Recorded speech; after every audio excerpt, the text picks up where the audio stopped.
My husband introduced me to his aunt, the daughter of a tech CEO. She and her parents mocked me for only having a college degree. When I threatened to withdraw my funds, they snickered. But when I pulled out my $250 million account, "What the hell did you do?" Miranda Wellington's voice was so high-pitched she sounded like she was inhaling helium. I could hear papers rustling frantically in the background and what sounded like multiple people talking in urgent whispers. "You moved $250 million. $250 million. Her panic was music to my ears after enduring that degrading dinner where she had dismissed my little hobby investments. Now the golden daughter of Silicon Valley venture capital was discovering that her family's empire had just been destroyed by the woman she had treated like an intellectual inferior. I leaned back in my squeaky IKEA office chair, savoring every note of terror in Miranda's voice. 3 weeks had passed since that humiliating evening at Meridian Restaurant, where the Wellington family had spent 2 hours systematically dismantling my self-worth with surgical precision.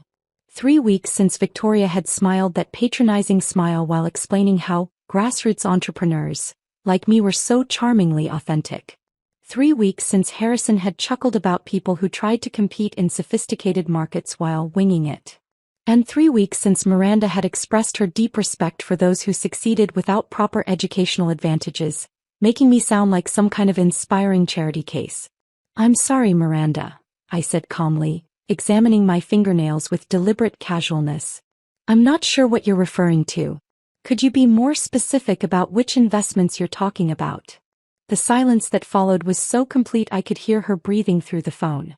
When she finally spoke again, her voice had dropped to a whisper, as if she were afraid someone might overhear her admitting the scope of their crisis. "April, please don't play games with me right now. We know it was you. The timing, the amount, everything matches up perfectly. You somehow pulled out $250 million from our fund, and you've triggered a complete liquidity crisis. We have 12 portfolio companies waiting for funding rounds that we can no longer support. Our credit lines are frozen. The board is calling emergency meetings. My mother hasn't slept in 2 days." I took a sip of my regular grocery store coffee, the same Folgers blend that had been my morning routine for years. Through my home office window, I could see Mrs. Chin watering her garden, probably thinking about her upcoming mortgage payment like any normal person would. The contrast was almost surreal. Here I was, wearing Benjamin's old hoodie and fuzzy slippers, having just orchestrated the financial destruction of one of Silicon Valley's most prestigious venture capital dynasties. "Miranda, I think there might be some confusion here," I continued, keeping my tone professionally neutral. "I run a small AI consulting business. I help startups with machine learning integration. I'm not sure how I could possibly be connected to the kind of institutional investments you're describing." This was the moment I had been planning for 3 weeks, ever since I walked out of that restaurant feeling smaller and more humiliated than I had in years. The Wellington family's systematic cruelty had been masterful in its execution, every comment carefully crafted to sound supportive while delivering maximum psychological damage. They had treated me like an amusing specimen, something to be studied and discussed rather than respected as an equal human being. But they had made one fatal mistake. In their arrogance, they had never bothered to research who they were actually dealing with. Their assumption that a state school graduate working from a home office couldn't possibly pose any real threat had blinded them to the reality sitting across their dinner table. They had been so confident in their superiority, so certain of their ability to identify worth based on superficial credentials, that they never imagined the woman they were dismissing controlled enough capital to end their careers. "April, please," Miranda's voice was breaking now, and I could hear what sounded like crying in the background. "We know you're not just a consultant. Our forensic accountants traced the withdrawals to a series of shell companies that all lead back to Rodriguez Holdings. You've been one of our largest limited partners for 8 years. How is that even possible?" I had to admire Michelle's work. My private wealth manager had structured my investments through a complex web of international holdings that would have impressed the most sophisticated forensic accountants. For nearly a decade, the Wellington family had been living off my money without ever knowing my name appeared anywhere in their investor documentation. Their fund's stability, their portfolio's success, their family's entire reputation, all of it had been built on capital provided by the woman they had just spent an evening treating like intellectual livestock. The irony was so perfect it almost felt scripted. Here was Miranda Wellington, the golden daughter who had inherited every advantage Silicon Valley could provide, begging for mercy from someone she had dismissed as educationally inferior just 3 weeks earlier. The woman who had expressed such touching respect for people who succeeded without proper advantages, was now discovering that one of those people had been bankrolling her family's empire for years. "I'm really not sure what you want me to say, Miranda," I replied, allowing just a hint of confusion to creep into my voice. "If there's been some kind of investor withdrawal from your fund, that sounds like something you should be discussing with your limited partners, not with someone who helps startups optimize their algorithms." The consulting business had started as genuine work, a way to stay connected to the ground-level reality of building companies while my investment portfolio grew in the background. Over the years, it had evolved into something more valuable than money. It was my cover story, my explanation for why April Rodriguez could afford a comfortable lifestyle without raising suspicions about hidden wealth. Every client meeting, every project proposal, every modest invoice had been carefully designed to create a believable narrative about my success. My home office reflected this same deliberate modesty. The furniture might have come from IKEA, but the laptop sitting on my cheap desk contained access to investment portfolios that could influence global markets. The squeaky chair that announced every movement was positioned in front of monitors that displayed real-time data from quantum computing ventures in Switzerland and biotech companies revolutionizing cancer treatment in Germany. Every morning I reviewed reports on companies that were reshaping entire industries, while working from a room that looked like it belonged to any struggling consultant. "The board wants to meet with you," Miranda said finally, her voice hollow with defeat. "Tomorrow morning, 10 a.m. They're calling it an emergency session to discuss fund stability, but we all know it's really about damage control. Will you come?" I pretended to consider this request, as if my schedule of small consulting clients might conflict with salvaging their billion-dollar fund. The truth was, I had been waiting for this invitation since the moment I instructed Michelle to begin the withdrawal process. This meeting would be my opportunity to watch the Wellington family's century-old legacy crumble in real time, their arrogance finally meeting its consequences in the most expensive way possible. "I suppose I could rearrange some client calls," I said generously. "But I have to say, I'm still not entirely clear on why my presence would be helpful in your board meeting. Venture capital fund management is quite outside my area of expertise." The sound Miranda made was somewhere between a laugh and a sob. "April, please. We know who you are now. We know what you're worth. We know what you can do to us. The question is what it's going to take to make this right." And there it was, the admission I had been waiting for. The acknowledgement that their precious Stanford MBAs and family connections meant nothing when faced with real financial power. The recognition that the woman they had dismissed as intellectually inferior actually held their professional lives in her hands. After years of operating in the shadows, carefully maintaining my cover as a modest consultant, the Wellington family had finally discovered that true success whispers while fake success screams. Tomorrow's board meeting would be the culmination of everything I had been building toward. But tonight I was going to finish my grocery store coffee, order takeout for dinner with Benjamin, and savor the knowledge that sometimes, justice comes with compound interest. The call with Miranda ended abruptly, leaving me staring at my phone in the sudden silence of my home office. But my mind wasn't focused on the conversation anymore. It was traveling back to everything I knew about the Wellington family, the dynasty I had just brought to its knees. Understanding your enemy was crucial in any battle, and I had been studying these people for far longer than they realized. Victoria Wellington's corner office on Sand Hill Road was legendary in Silicon Valley circles, though I had never seen it personally until this week's crisis meetings. The floor-to-ceiling windows offered a commanding view of the venture capital ecosystem's beating heart, where billion-dollar decisions were made daily over $15 salads and artisanal coffee that cost more than most people's hourly wage. Victoria had positioned her desk strategically. Visitors would enter to find her silhouetted against the backdrop of the tech world's most influential address, an unconscious power play that reinforced her dominance before conversations even began. At 58, Victoria commanded a level of respect that few women in venture capital had achieved.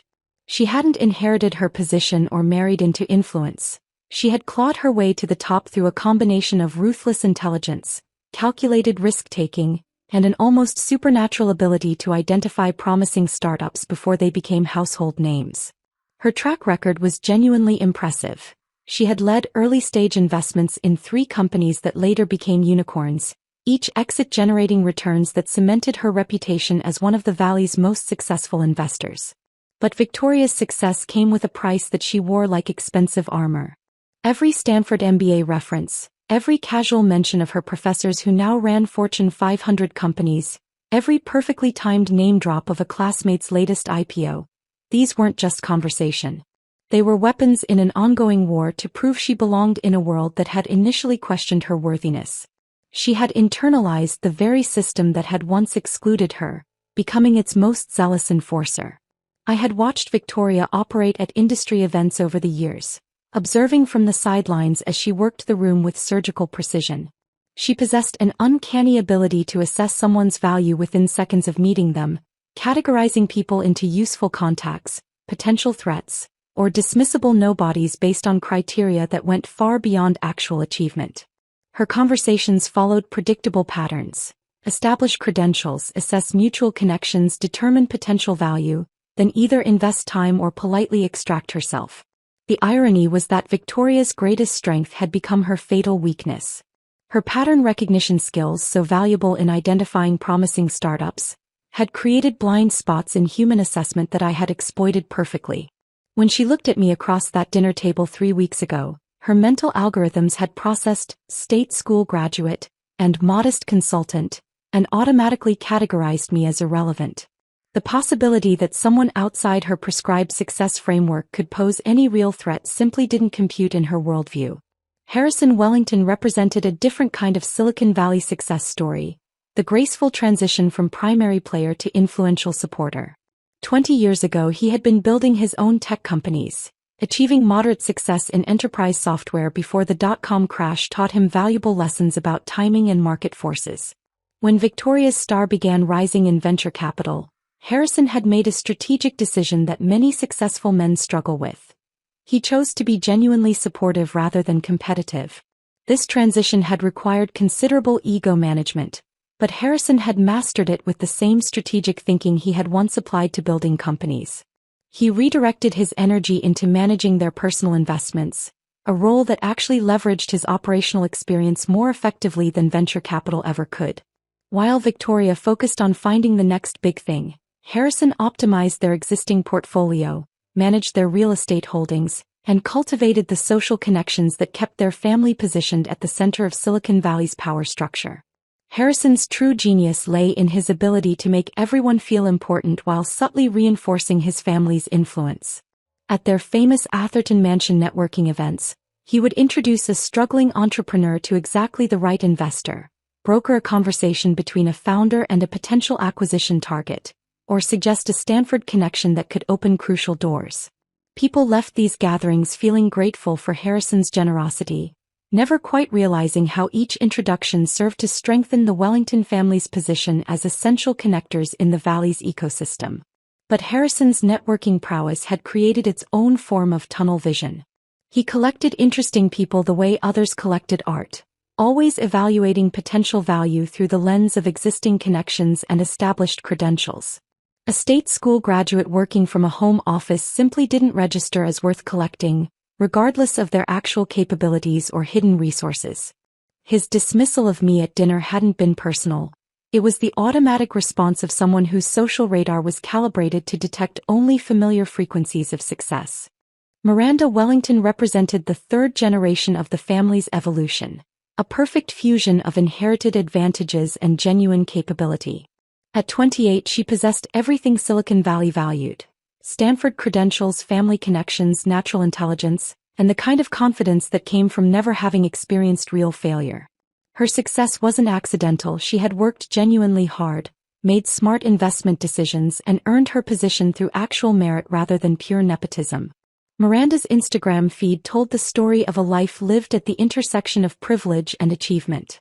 Photos from exclusive startup conferences, casual selfies with billionaire founders, behind-the-scenes shots from IPO celebrations, each post carefully curated to display access and influence while maintaining the illusion of effortless success. She had mastered the art of humble bragging, presenting her extraordinary opportunities as normal experiences while inspiring envy and admiration from her carefully cultivated audience. As a junior partner at TechFlow Ventures, Miranda had already led investments in 3 companies that achieved successful exits, generating returns that validated her decision-making abilities and earning respect from senior partners who had initially questioned her readiness for responsibility.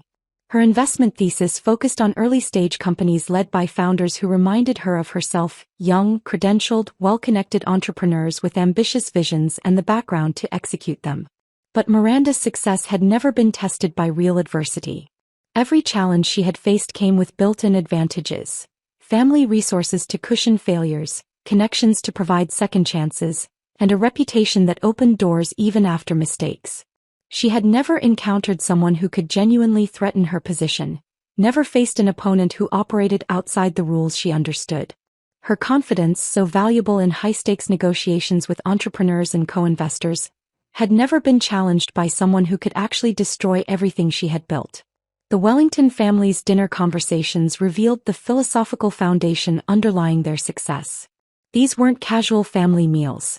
They were strategic planning sessions disguised as social gatherings. Victoria would share insights from recent pitch meetings, Harrison would report on industry gossip and personnel changes, and Miranda would update them on her portfolio company's progress. Together, they would analyze market trends, discuss upcoming opportunities, and coordinate their family's positioning for maximum advantage. Their worldview rested on 3 unshakable pillars. Elite education provided the intellectual framework for understanding complex markets, powerful connections offered access to exclusive opportunities, and generational wealth enabled the kind of patient capital deployment that generated superior returns. This wasn't just their investment philosophy, it was their explanation for why they deserved their success while others struggled. They had convinced themselves that their advantages were actually superior capabilities, transforming inherited privilege into evidence of personal merit. This belief system created a self-reinforcing cycle that validated their prejudices while blinding them to alternative paths to success. Every successful investment in a Stanford-educated founder confirmed their thesis about educational pedigree. Every failed pitch from someone outside their network reinforced their conviction about the importance of proper connections. Every portfolio company that struggled without adequate capital proved their point about the necessity of generational wealth. But their greatest vulnerability lay in the certainty of their assessments. The Wellington family believed they could instantly recognize worth based on superficial markers, never imagining that real power might choose to remain hidden. Their filters had become so refined, so perfectly calibrated to their narrow definition of success, that they had become incapable of recognizing threats that didn't announce themselves according to their established patterns. They were about to learn that their most dangerous enemy had been hiding in plain sight, wearing the wrong clothes and claiming the wrong educational background while secretly controlling their financial destiny. The irony of their certainty would have been amusing if it wasn't about to cost them everything they had built. But understanding the Wellington family's blind spots was only half the equation. The other half was Benjamin's unwitting role in orchestrating their downfall. The conversation that would eventually trigger the $250 million earthquake started on an ordinary Tuesday evening in March. Benjamin burst through our front door with the kind of infectious energy that usually meant he'd solved a particularly challenging coding problem at work. He practically bounced as he hung up his jacket, and I could see the excitement radiating from him even before he said a word. "You'll never guess who asked about you today," he said, sliding into the kitchen chair across from me with a grin that reminded me why I had fallen in love with him in the first place. His enthusiasm was genuine and completely innocent.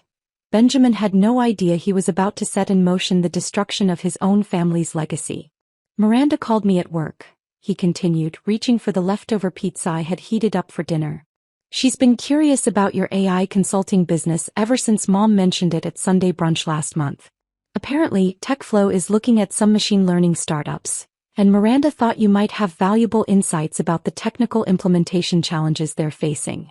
I felt my stomach tighten, but Benjamin was too excited to notice my reaction. He had been trying for months to find ways to integrate me more fully into his family's world, never understanding that I preferred to remain on the periphery for very specific reasons. His love for me was so genuine, so uncomplicated by the status games that dominated Silicon Valley, that he couldn't imagine his family might view me as anything other than a valuable addition to their network. "She wants to set up a dinner," Benjamin said, taking a bite of pizza while gesticulating with his free hand. Maybe this weekend? She thinks you could really benefit from meeting Victoria and Harrison too. Mom has connections throughout the tech industry. She could introduce you to potential clients, maybe even some investors who could help you scale your consulting business. The painful irony of his suggestion hit me like a physical force. Here was my husband, genuinely excited about helping me grow a business that served as cover for an investment empire that already dwarfed his family's fund. Benjamin truly believed that his aunt's connections could benefit my modest consulting operation, never imagining that I was already one of TechFlow's largest limited partners. His innocence was both heartbreaking and dangerous. That's really thoughtful of Miranda, I managed, forcing enthusiasm into my voice while my mind raced through the implications. Did she mention what kind of insights she was looking for? Benjamin's face lit up even brighter. She was asking about AI implementation challenges in early-stage companies. Apparently, they're seeing a lot of startups with amazing algorithms but terrible execution strategies. She thought your experience helping companies integrate machine learning could give TechFlow a competitive advantage in evaluating technical teams. The conversation continued for another 20 minutes, with Benjamin outlining Miranda's vision for how this introduction could benefit everyone involved. His excitement was infectious and completely genuine. He saw this as an opportunity to help both his wife's business and his family's fund, never suspecting that the two were already intimately connected in ways that would horrify him if he knew the truth. As the week progressed, Benjamin threw himself into planning this introduction with the same methodical approach he applied to software development. He researched restaurants, considered timing, and even started coaching me on conversation topics that might interest his family. His preparation was touching in its thoroughness and devastating in its naivety. Meanwhile, I found myself caught in an increasingly complex web of deception. Each evening, Benjamin would update me on his coordination calls with Miranda, sharing details about his family's excitement to meet me and their growing expectations for what this dinner might accomplish. I nodded and smiled while internally cataloging every piece of information that confirmed my worst fears about how this meeting would unfold. The research I conducted through Michelle painted a clear picture of what I was walking into. TechFlow Ventures' recent interviews and public statements revealed a family deeply committed to their own version of meritocracy, one that prioritized elite education, established connections and cultural fit above actual achievement. Victoria's quotes in TechCrunch about backing founders with the right background for global scaling weren't just investment philosophy, they were declarations of war against anyone who didn't fit their narrow template of acceptable success. Miranda's social media presence told an equally revealing story. Her LinkedIn posts about supporting diverse entrepreneurs were carefully crafted to sound inclusive while actually reinforcing existing hierarchies. When she wrote about backing founders from all backgrounds, the accompanying photos invariably featured Stanford graduates from wealthy families. Her definition of diversity seemed to extend only to people who looked different but shared identical educational and social credentials. The restaurant selection confirmed my suspicions about the evening's true purpose. When Benjamin mentioned that Miranda had chosen Meridian, I immediately understood the strategic thinking behind the decision. This wasn't just a family dinner. It was a carefully orchestrated evaluation designed to establish dominance from the moment I walked through the door. Meridian represented everything I despised about Silicon Valley's performative wealth culture. The minimalist design was calculated to intimidate anyone unfamiliar with high-end dining. The molecular gastronomy menu served as an instant litmus test for cultural sophistication. Even the wine list was curated to separate insiders from outsiders, featuring obscure vintages that required extensive knowledge to navigate successfully. But the Wellingtons had chosen their battlefield without realizing they were granting me home field advantage. While they saw Meridian as their natural habitat, I saw it as an expensive stage where their performance of superiority would be captured in perfect detail for my future revenge. Every patronizing comment, every dismissive gesture, every moment of calculated condescension would be witnessed by the very people they were trying to impress. My preparation through Michelle revealed the full scope of what was at stake. The detailed financial reports she compiled showed that my investment in TechFlow represented not just 40% of their current fund, but also the cornerstone of their entire portfolio strategy. They had used my capital as collateral for leveraged investments, foundation for their credit lines, and justification for their most aggressive deals. Removing my money wouldn't just hurt their returns, it would trigger a cascading collapse that would destroy their reputation throughout Silicon Valley. The contingency plans Michelle prepared gave me multiple options for revenge, each calibrated to inflict maximum damage while maintaining legal protection. We could withdraw funds gradually, creating slow-burn pressure that would force increasingly desperate decisions.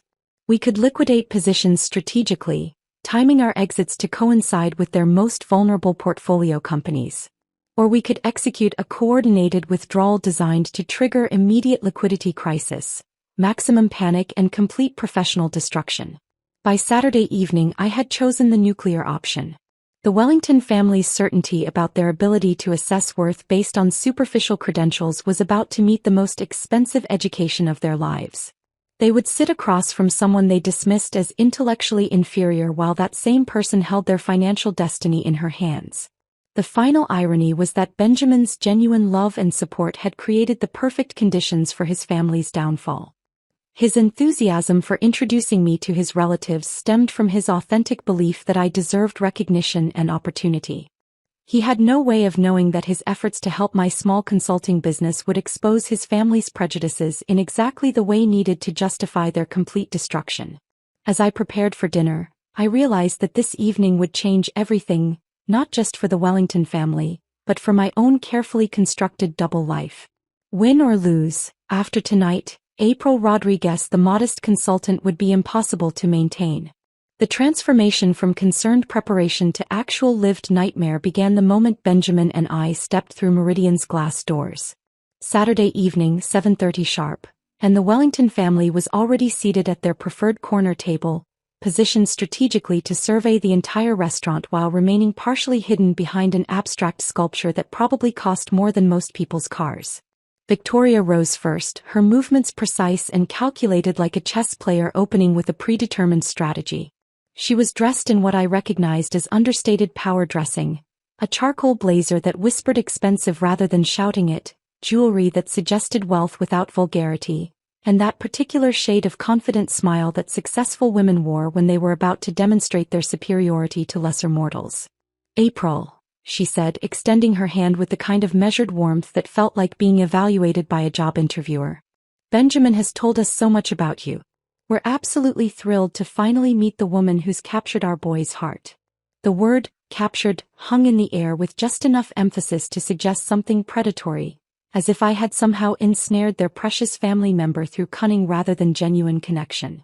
Harrison's handshake followed immediately after, firm but brief, accompanied by the kind of searching look that suggested he was trying to solve a puzzle that didn't quite make sense to him. Miranda's greeting was the most revealing.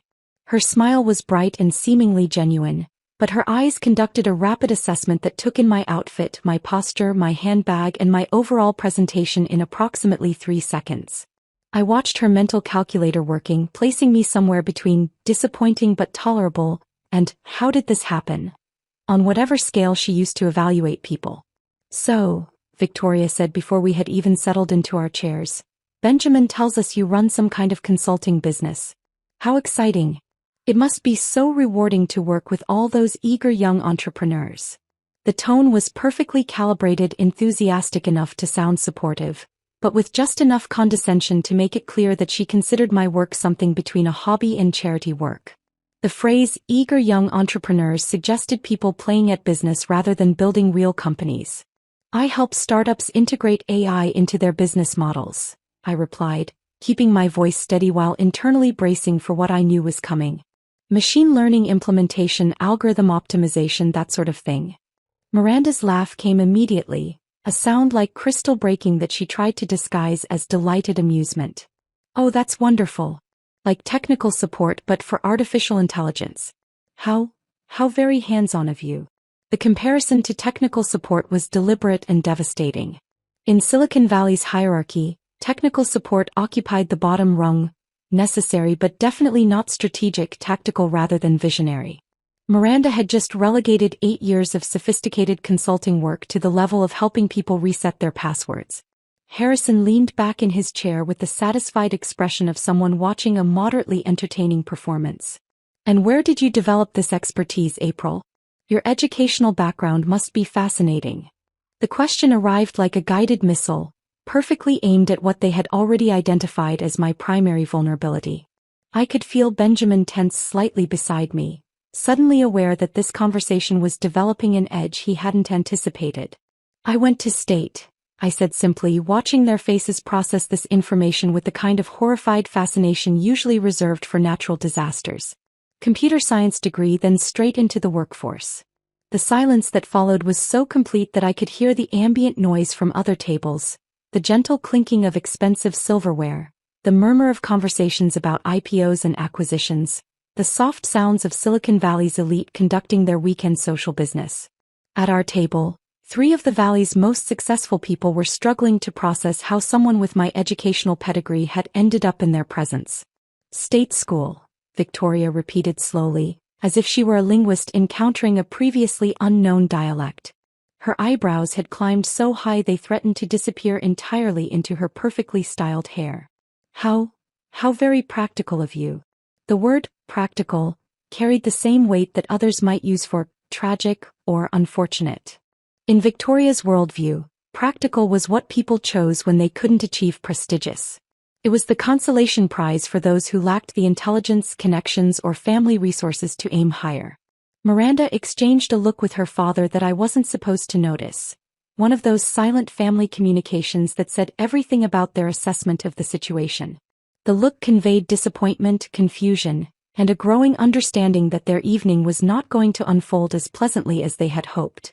"Well," Harrison said finally, clearing his throat with the kind of diplomatic cough that probably served him well in awkward board meetings, "there's certainly something to be said for the grassroots approach to education. Very authentic." Authentic. The word hit me like a slap disguised as a compliment. In Silicon Valley speak, authentic was what people called things that were genuine but ultimately inferior, like farmers' markets compared to Whole Foods, or craft beer compared to fine wine. It was a way of acknowledging value while simultaneously establishing hierarchy. The systematic destruction of my dignity continued through the wine selection, where Harrison took control with the kind of casual expertise that demonstrated both knowledge and access. He didn't consult the sommelier so much as conduct a brief conversation between equals, discussing vintages and regions with the fluency of someone whose cellar probably contained bottles worth more than my supposed annual income. "I think we'll start with the 2019 Chassagne Montrachet," Harrison decided, mentioning the selection with the casual confidence of someone who knew the wine cost more than most people's monthly car payments. "April, I hope you enjoy white Burgundy? Or would you prefer something a bit more approachable?" The word approachable was another perfectly aimed insult, suggesting that my palate might not be sophisticated enough to appreciate their selection. It was an invitation to reveal my inadequacy by asking for something simpler, more common, more suited to my presumed background. "The Chassagne Montrachet sounds perfect," I replied, having spent enough time in high-end restaurants through my actual business dealings to recognize both the wine and the test. "I appreciate good Burgundy." Victoria's smile tightened almost imperceptibly, the kind of micro-expression that suggested surprise at my response. She had been expecting me to stumble, to reveal my unfamiliarity with expensive wine, to provide evidence that supported their preconceptions about my sophistication level. "Wonderful," she said, though her tone suggested it was anything but. "We so rarely meet people who truly appreciate the finer things. It's refreshing to discover that Benjamin has found someone who shares his elevated tastes." The pause before elevated tastes was loaded with meaning. She was crediting Benjamin with sophisticated preferences while simultaneously expressing amazement that someone like me could meet his standards. The compliment was designed to sting, praising my husband while implying that his choice in wives represented a significant compromise. As our wines arrived and the conversation continued, I realized that every exchange was being carefully orchestrated to establish and reinforce their superiority. They weren't just making conversation. They were conducting a systematic demolition of my self-worth, using the kind of sophisticated cruelty that could only come from people who had spent their entire lives perfecting the art of social dominance. Miranda launched into a detailed description of her recent trip to a private equity conference in Switzerland, name-dropping billionaire investors and exclusive events with the casual frequency of someone reading a grocery list. Victoria contributed stories about board meetings with companies I recognized as household names, speaking about CEOs and founders as if they were personal friends rather than professional contacts. Harrison's contributions focused on their social calendar, charity galas where tables cost more than most people's annual salaries, private dinners with tech luminaries, exclusive events that required both invitation and significant social standing to attend. Together, they painted a picture of a world where real business happened at altitude far above anything I could possibly understand or access. The message was clear. They existed in a realm of influence and sophistication that people like me could never enter, no matter how hard we tried or how successful we became within our limited sphere. They were generously allowing me to glimpse their world, but I should never mistake that glimpse for actual belonging. By Saturday evening, as Benjamin and I drove home from that catastrophic dinner, my humiliation had crystallized into something far more dangerous than anger. It had become calculation. I spent the rest of the weekend in my home office, ostensibly catching up on client work while actually replaying every moment of systematic cruelty I had endured. Each dismissive comment, every patronizing smile, Victoria's casual reference to my authentic grassroots approach, all of it was being catalogued and processed through the lens of someone who possessed the power to destroy everything they had built. Sunday morning arrived with unusual clarity. I woke up before my alarm, Benjamin still sleeping peacefully beside me, completely unaware that his wife was planning the financial assassination of his family's empire. The decision had formed overnight with the inevitability of a mathematical proof. The Wellington family needed to learn that their inherited privilege meant absolutely nothing when confronted with real financial power. At exactly 9 a.m. Pacific time, I dialed Michelle's direct line, knowing she would be in her downtown office reviewing overnight market movements from Asia and preparing for the week's trading sessions. Michelle had been managing my portfolio for 8 years, watching it grow from a modest $500,000 startup fund into a $250 million investment empire. She understood better than anyone the magnitude of what I was about to request. "Michelle, it's April," I said, settling into my squeaky office chair while staring out at Mrs. Chen's garden, where normal people worried about normal things like watering schedules and mortgage payments. "I need you to liquidate everything we have in TechFlow Ventures. Every fund, every investment, every single penny. I want it all moved to our Swiss partners within 10 business days." The silence on the other end of the line stretched for several seconds, broken only by the sound of Michelle's sharp intake of breath. She had helped me build this portfolio from nothing, celebrating each successful exit and reinvestment with the kind of professional pride that came from watching careful strategy pay off exponentially.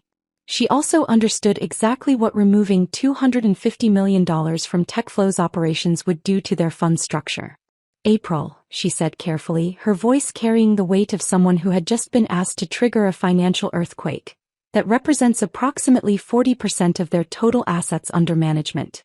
"Withdrawing that amount simultaneously will create massive liquidity pressures across their entire portfolio. Are you absolutely certain about this?"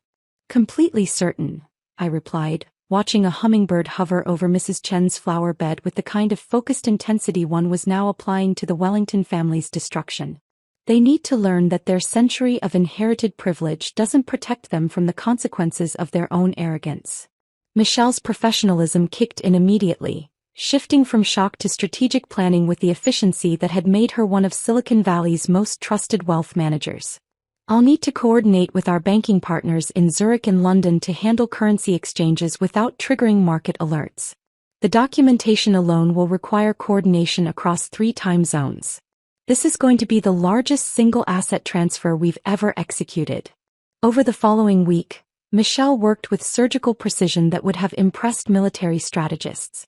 Each day brought carefully orchestrated movements of capital that flew beneath TechFlow's radar while systematically dismantling their financial foundation. Millions of dollars moved through international banking channels with the quiet efficiency of a precision strike, leaving no traces that could warn the Wellington family of the coming devastation. Michelle called me every evening with progress reports, her voice growing more amazed as she calculated the ripple effects this withdrawal would create throughout Silicon Valley's interconnected investment ecosystem. "They've been using your capital as collateral for leveraged positions across their entire portfolio," she explained during Tuesday's update. "When your funds clear our systems on Friday, they're going to face margin calls on investments worth nearly twice your original commitment." Wednesday morning brought the first signs that TechFlow's systems were beginning to register unusual activity. Benjamin's phone started buzzing before 7 a.m., Miranda's name flashing on the screen with increasing urgency. When he finally answered, still groggy from sleep, I could hear her voice from across our bedroom, high-pitched, frantic, barely coherent, as she explained some kind of major investor crisis that was triggering alerts throughout their fund management systems. I don't understand, Benjamin said, sitting up in bed with the confused expression of someone whose peaceful morning had just been shattered. You're saying someone pulled out hundreds of millions of dollars? Who has that kind of money? I maintained perfect composure, sipping my coffee while listening to Miranda's increasingly desperate explanations about liquidity pressures and emergency board meetings.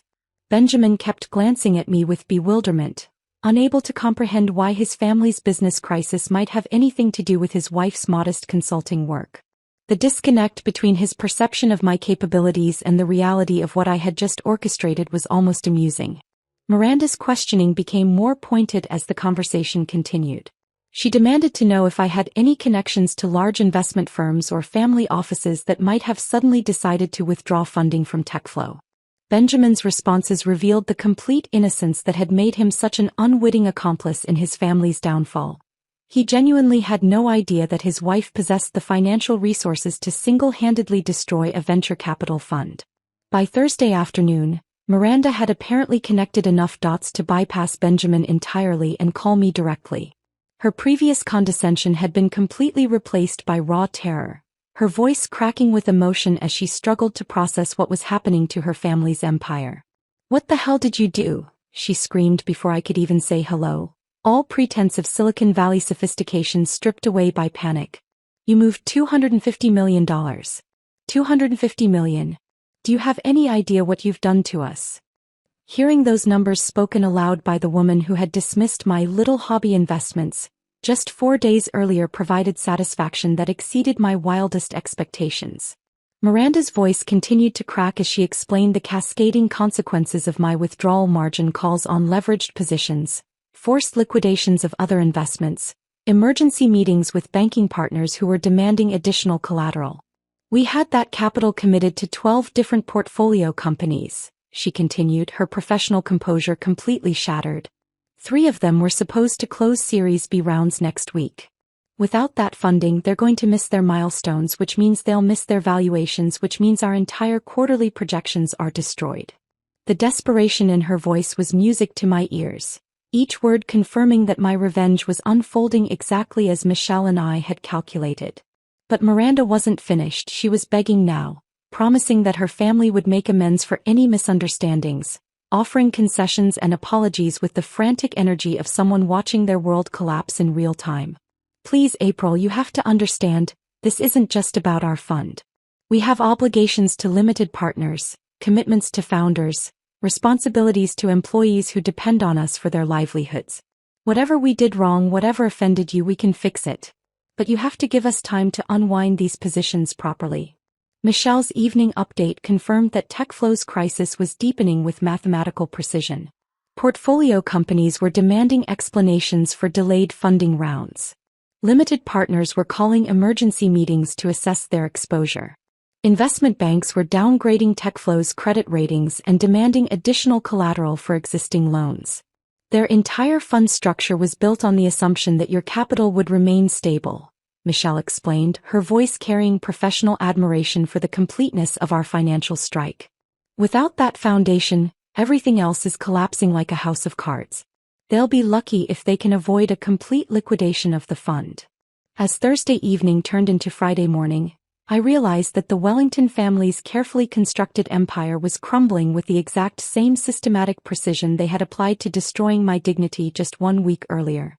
The only difference was that their weapon had been words, while mine was money, and money, as they were discovering, was infinitely more powerful than inherited privilege when the stakes were survival itself. The weekend passed in a strange state of suspended animation, broken only by Benjamin's increasingly concerned phone calls from his family members. By Sunday evening, he was fielding crisis communications every few hours, each call revealing another layer of TechFlow's accelerating collapse. I maintained my facade of supportive concern while internally counting down the hours until Monday's inevitable reckoning. Friday morning's call came at 8:15, just as I was finishing my first cup of coffee. The voice belonged to Victoria Wellington's executive assistant, and despite her obvious training in professional communication, I could hear the barely contained panic threading through every carefully chosen word. Ms. Rodriguez? This is Catherine calling from TechFlow Ventures. Mrs. Wellington has asked me to reach out regarding an urgent board meeting that's been called for this morning. The board would very much appreciate your presence to discuss recent developments affecting fund stability. The phrase recent developments was beautifully euphemistic, a corporate way of saying that their entire world was collapsing and they suspected I might be holding the detonator. Catherine's voice trembled slightly as she provided the address and stressed the critical importance of my immediate attendance. I'll need to rearrange some client calls, I replied, maintaining the pretense that my modest consulting schedule might conflict with salvaging their billion-dollar empire. But I suppose I can make myself available. The relief in Catherine's voice was palpable. Thank you so much, Ms. Rodriguez. Mrs. Wellington will be deeply grateful for your time. An hour later, I stood outside TechFlow Ventures' glass headquarters building, taking a moment to appreciate the irony of the situation. This gleaming monument to Silicon Valley success had been built on capital that included my investments, funded by money earned through the very consulting work they had dismissed as insignificant just 1 week earlier. The scene inside resembled a financial war zone. Employees clustered in worried groups throughout the normally pristine lobby, their hushed conversations creating an undercurrent of barely controlled panic. I caught fragments of phrases: emergency liquidation, margin calls, and massive investor withdrawal, that confirmed Michelle's reports about the cascading crisis my departure had triggered. Catherine greeted me at the elevator bank, and I could see that she hadn't slept properly in days. Her usually perfect makeup couldn't quite hide the dark circles under her eyes, and her hands shook slightly as she pressed the button for the executive floor.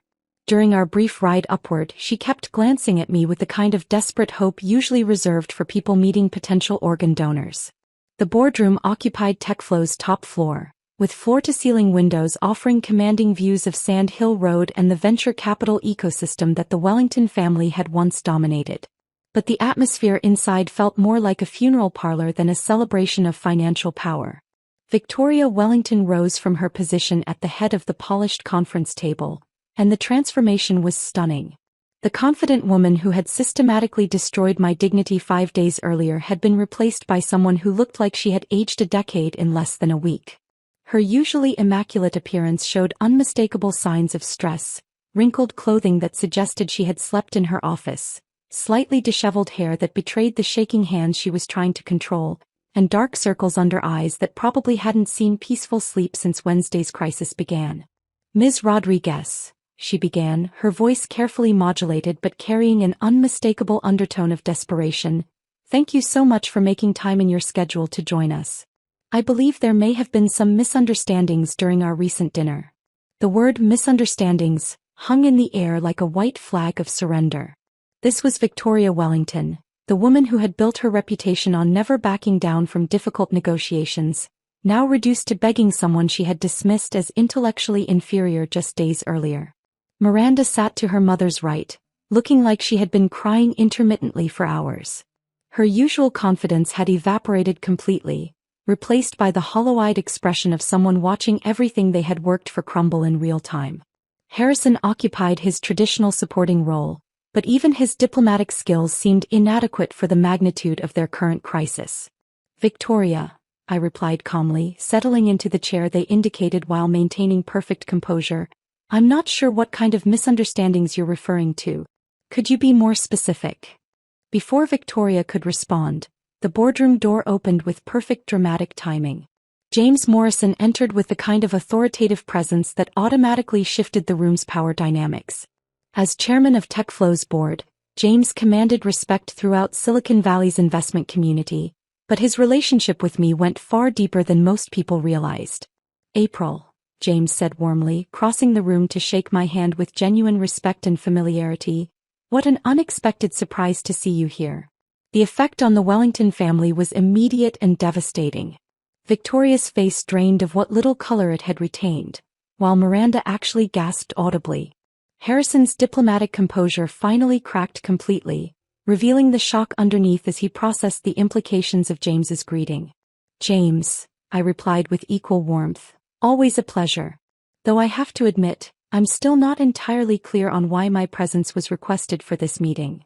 James's smile carried just enough edge to suggest he understood exactly why I was there and found the situation appropriately ironic. He had been my business partner in international biotech investments for nearly 6 years, collaborating on deals that moved more capital across borders than most countries' annual GDP. He knew better than anyone the scope of my actual capabilities and resources.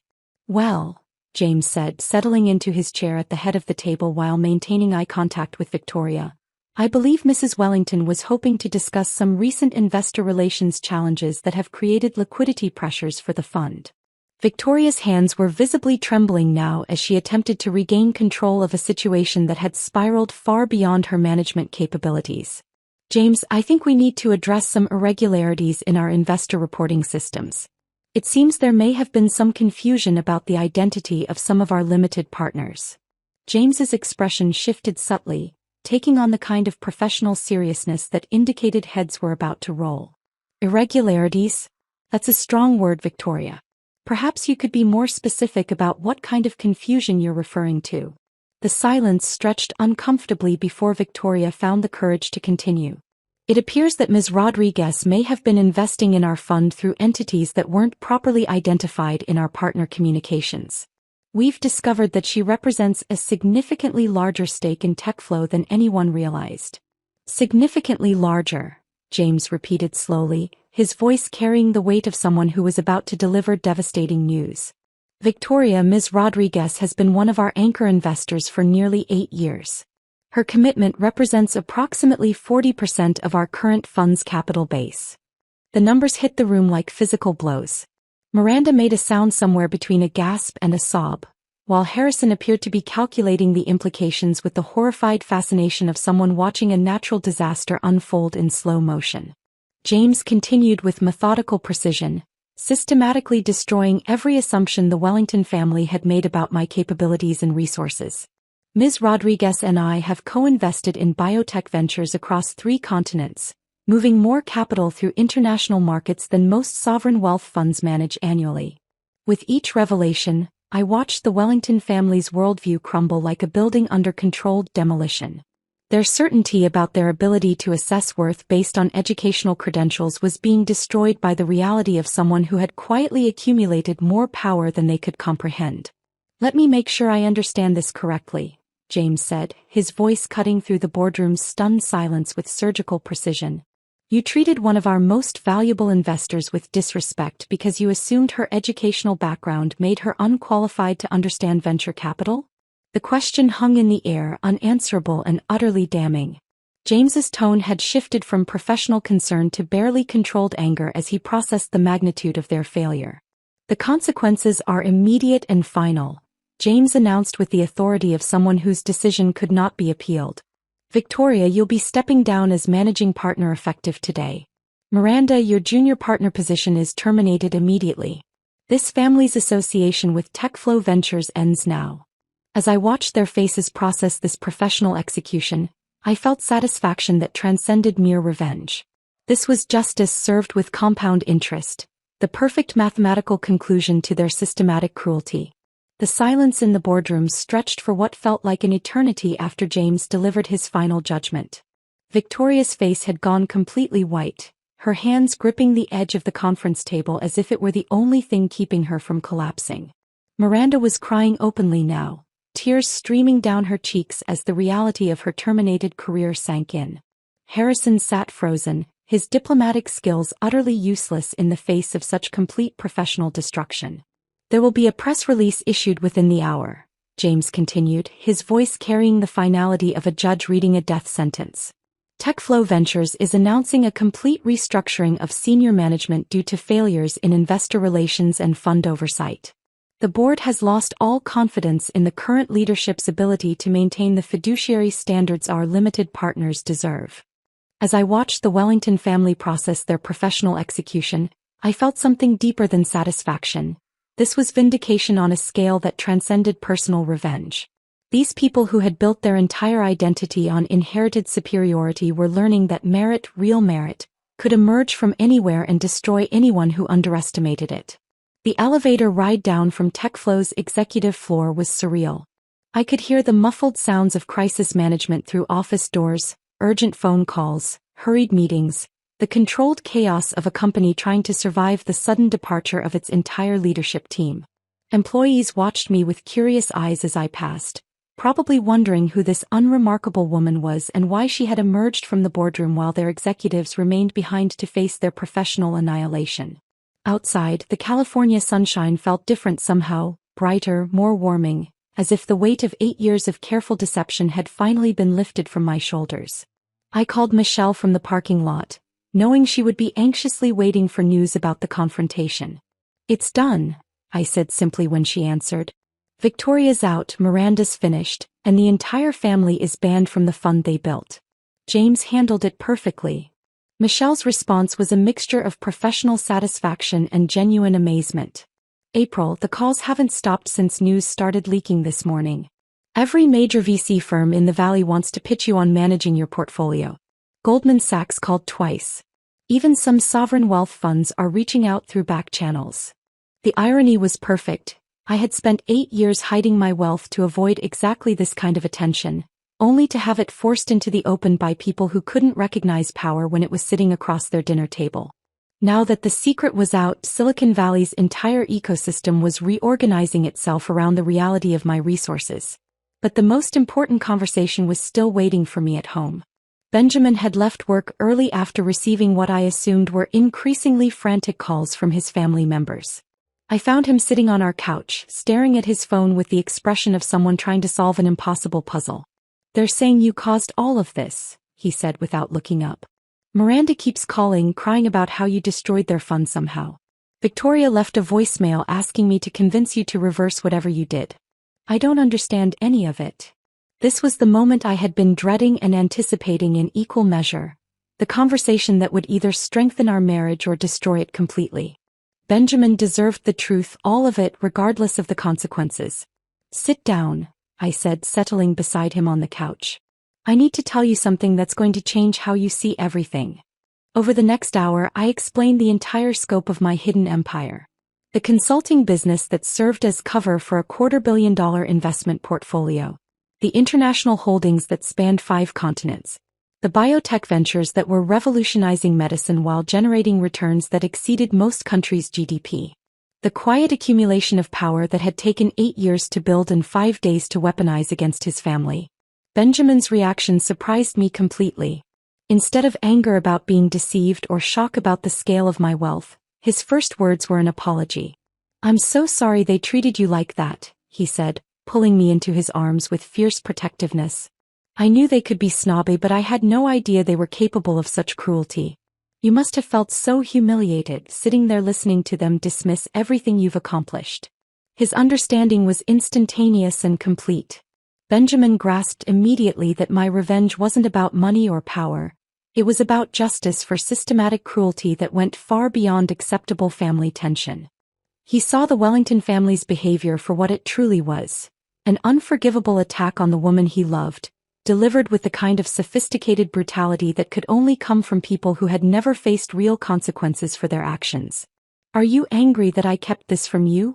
I asked, needing to know if our foundation of honesty could survive such a massive secret. Benjamin was quiet for a long moment, processing everything I had revealed. When he finally spoke, his voice carried the same thoughtful consideration that had made me fall in love with him. "I understand why you did it," he said. "You wanted our relationship to be real, based on who we are rather than what you could provide. I can't be angry about that, even if it means my family just learned they've been living off money from someone they treated like garbage." The weeks that followed brought a cascade of consequences that rippled throughout Silicon Valley's interconnected ecosystem.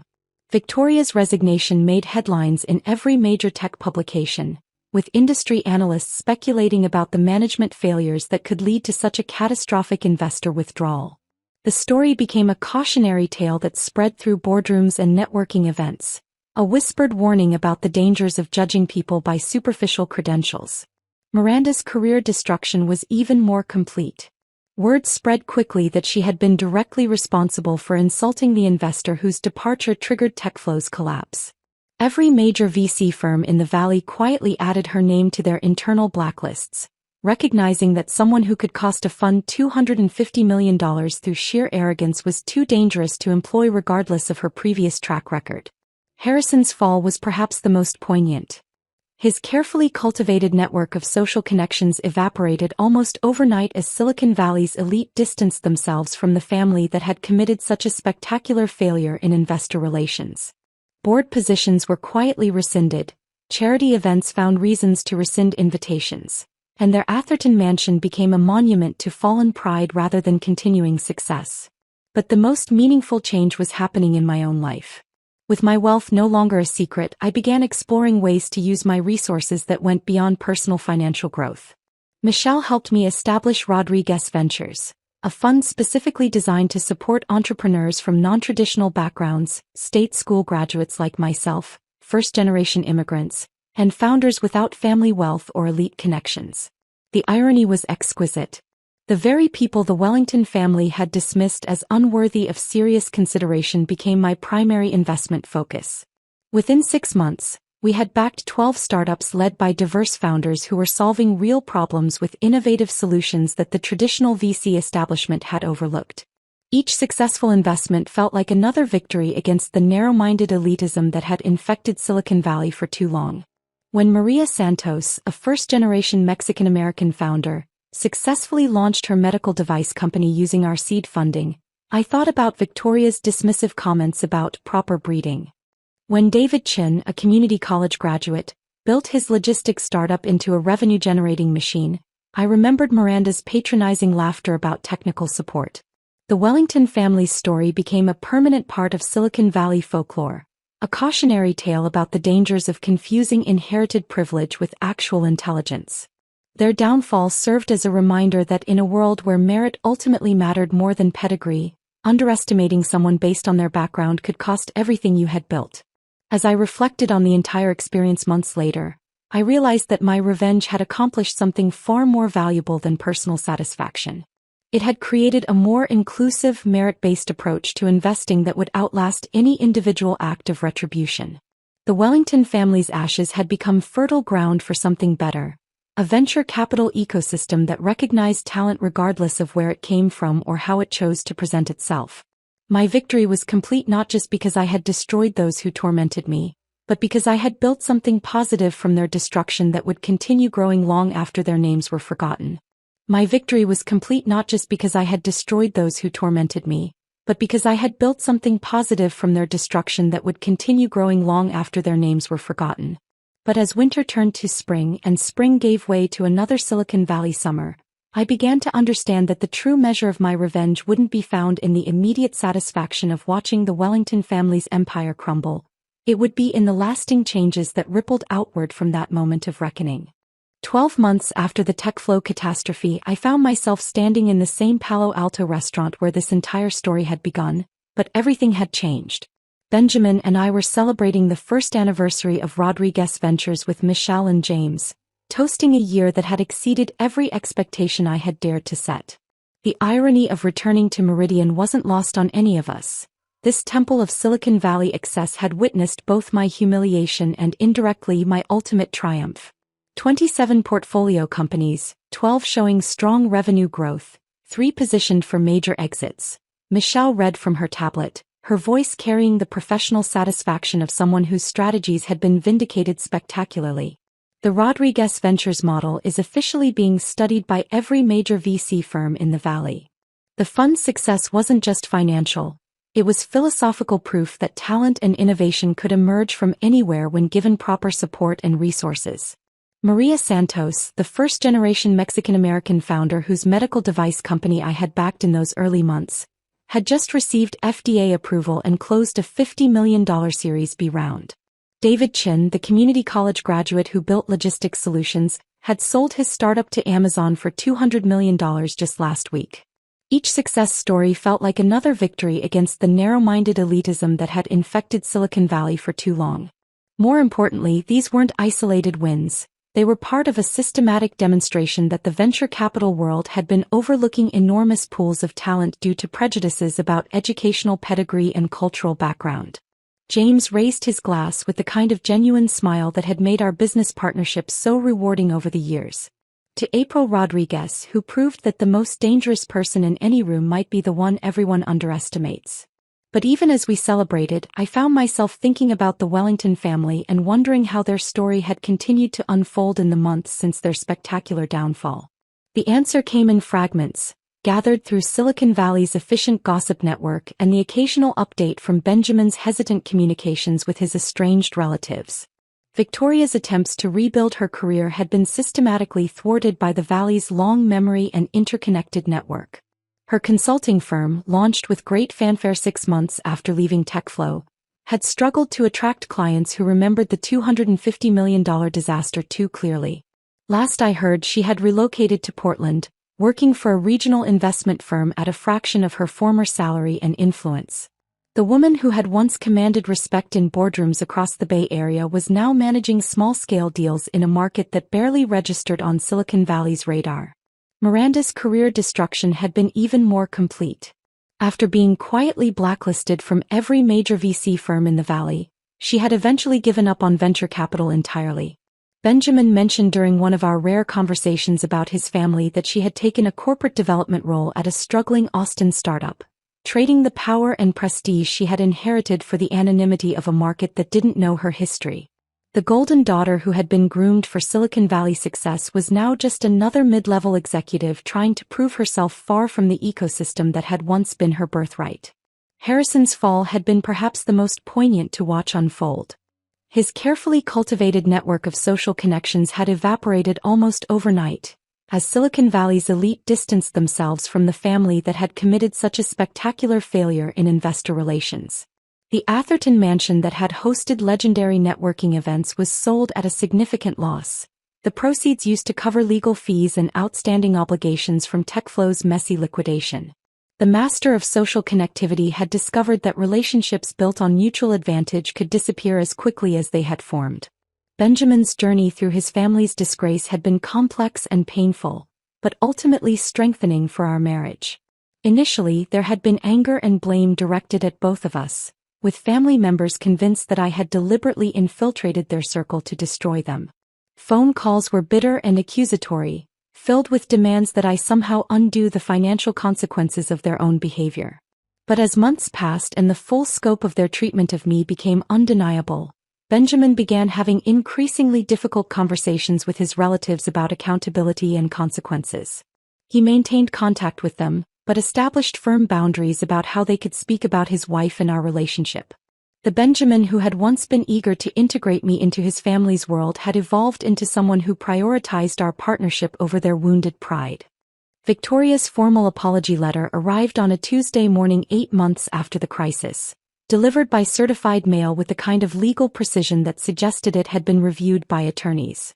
The letter was stilted and defensive, carefully crafted to acknowledge wrongdoing without admitting liability, but it represented something I had never expected to receive: a grudging acknowledgement from the Wellington family that their treatment of me had been unacceptable. The apology wasn't genuine in any meaningful sense.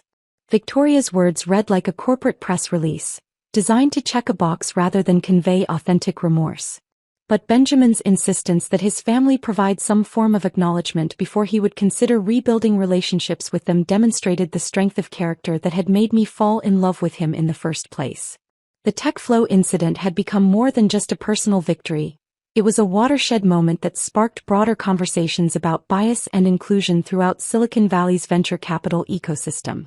Other firms began quietly examining their own investment patterns, asking uncomfortable questions about how many promising entrepreneurs they might have overlooked due to unconscious prejudices about educational background or cultural fit.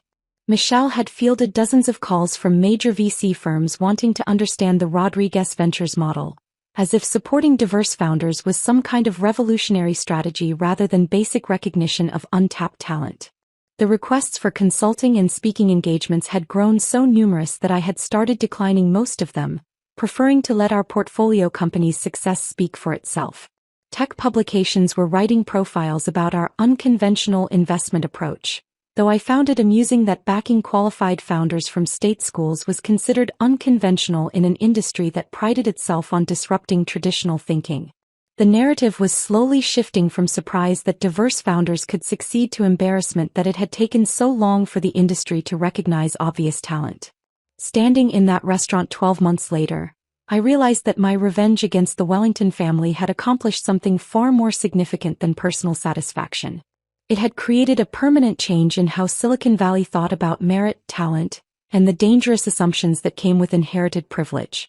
Their downfall had become a cautionary tale that would influence investment decisions for years to come. The woman who had once hidden her wealth to avoid uncomfortable attention was now using that same wealth to systematically dismantle the barriers that had made such hiding necessary in the first place.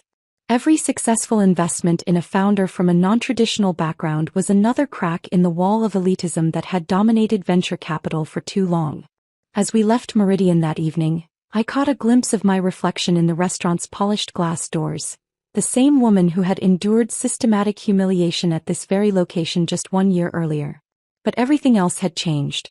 The scared, hidden investor had become a public force for change. The woman who had absorbed condescension and silence had found her voice and used it to reshape an entire industry's approach to recognizing talent. The Wellington family's certainty about their ability to assess worth based on superficial credentials had cost them everything they had built over a century. My quiet accumulation of real power had not only survived their attack but had emerged stronger, more focused, and infinitely more dangerous to anyone else who might mistake humility for weakness. Sometimes justice comes with compound interest, and sometimes the most lasting revenge is simply proving that the people who dismissed you were catastrophically wrong about everything that actually matters. This story proves that respect isn't determined by your diploma, but by your character. What was your favorite moment of April's incredible journey? Did the Wellington family get what they deserved? Share your thoughts below, and if this story moved you, please like and subscribe for more tales of justice and triumph.